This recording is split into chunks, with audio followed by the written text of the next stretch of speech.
This state flower blooms in the winter, and that could be one of the reasons that it replaced the old state flower. Do you know which one it is? Before I tell you, hey, I'm Ashley with Meadow and Mountain, and I take state flowers and make designs like this that celebrate them. And today we're talking about Alabama and the camellia.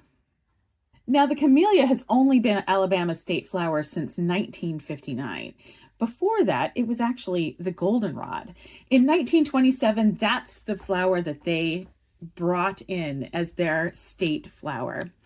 But then in the 1940s, some gardening clubs started, I can't describe it any other way than a propaganda campaign. Talking about how the goldenrod was just a weed on the side of the road that made everyone sneeze. Interesting fact though, goldenrod pollen is actually too heavy to be blown about by the wind, so it actually doesn't cause you any allergies or sneezing. But unfortunately for the goldenrod, the propaganda worked. And in 1959, they signed in the bill that changed it from the goldenrod to the camellia. Now, the camellia is not native to the US nor to Alabama, but it does bloom in reds and whites, which are the colors of Alabama.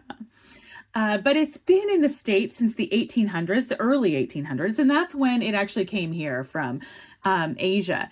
But back in those days, to have a camellia in your yard meant that you were some of the grand old families.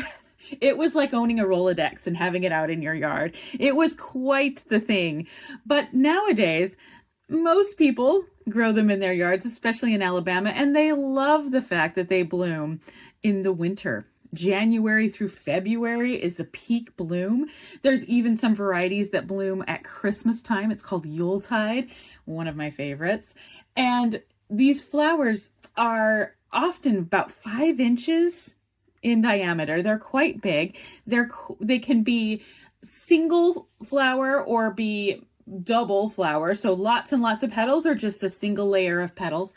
And in the Victorian language of flowers, they represent longing and perfection and admiration.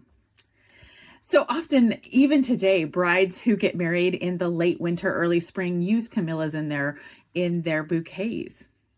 So propaganda aside, the camellia is a beautiful flower, and I am so glad that Alabama has decided to have it represent their state.